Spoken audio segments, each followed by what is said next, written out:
everybody somewhere between the ages of 18 and 25 will serve 3 months of basic training and understanding in a kind of civil defense. That universal sense of service, somewhere between ages 18 and 25, will give Americans, once again, a sense of what they are to be American and their contribution to a country and a common experience. Is this compulsory then? Well, you have to, in the sense, it's a required of everybody, 18 to 25, 3 months.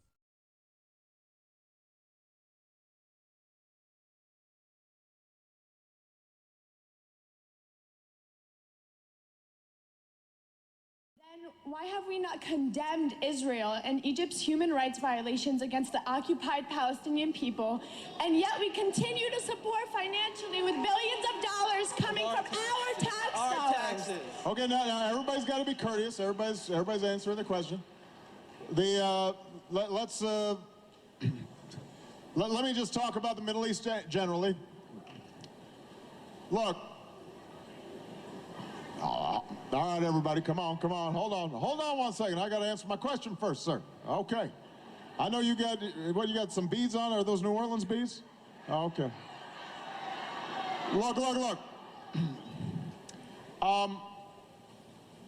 The Middle East is obviously an issue that has plagued the region for centuries. And it's an issue that elicits a lot of passions, as you heard. Here's my view. Israel is one of our strongest allies. There is no such thing as dual loyalty. This is a myth. People say, well, you know, the Jewish community has a dual loyalty. That's wrong. Either you're loyal to your country or you're not. There is no duality in that. You cannot be loyal to two countries. Never will Israel agree to have an Israeli support the U.S. the way they expect people in the Jewish community to support Israel. There are more people in Israeli jails for supporting or helping U.S. intelligence than you have Israelis in American jails. It has, let me play this out. It is a vibrant democracy. It shares links with us in all sorts of ways. It is critical for us, and I will never waver from ensuring Israel's security. Why have we not condemned Israel and Egypt's human rights violations from our tax dollars? Okay. And helping them secure themselves in what is a very hostile region. So I make no apologies for that.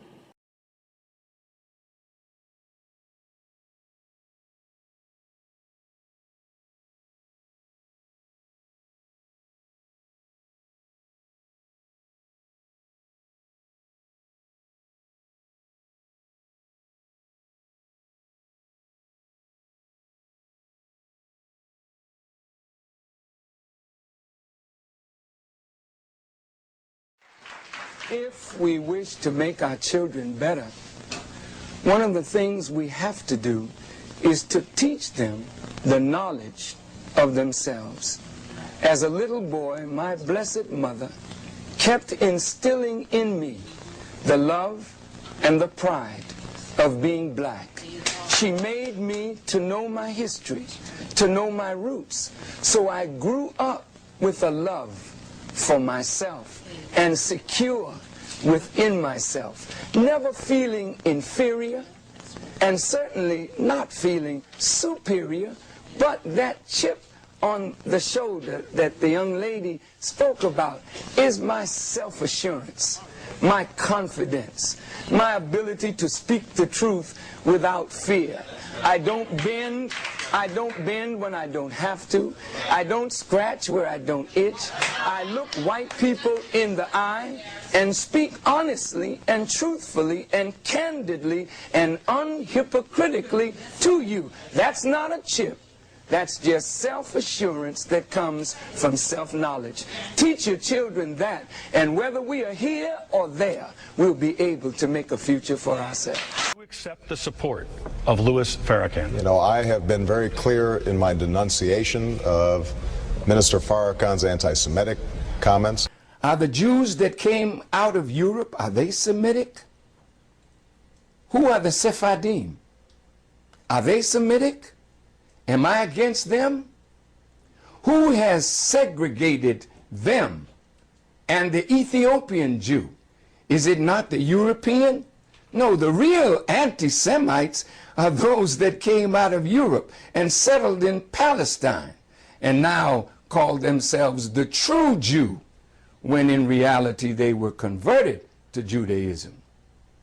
And I'll just say that the real Semitic Jews have been in that area of the world for thousands of years.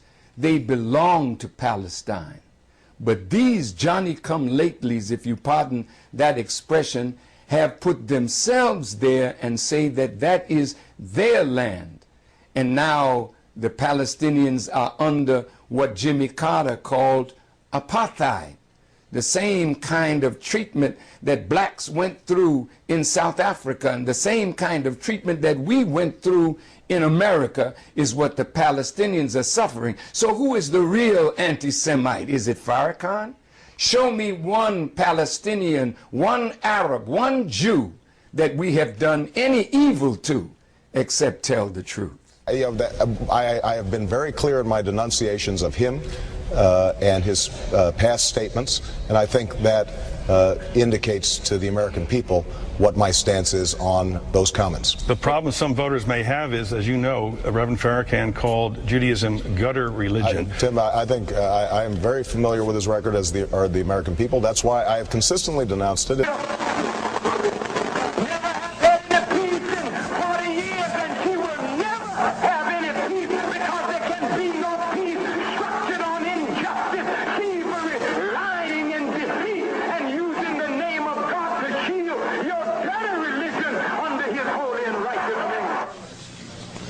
To shield your gutter religion under his holy and righteous name. No. You said that. That's your voice.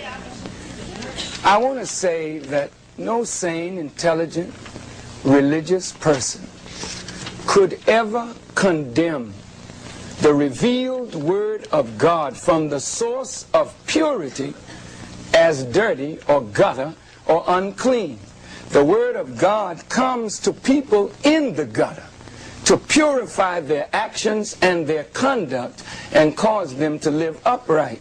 But religion is not what we preach. Religion was and is what we practice, and that's why Moses told Israel, obey the law and statutes and commandments that I give you this day.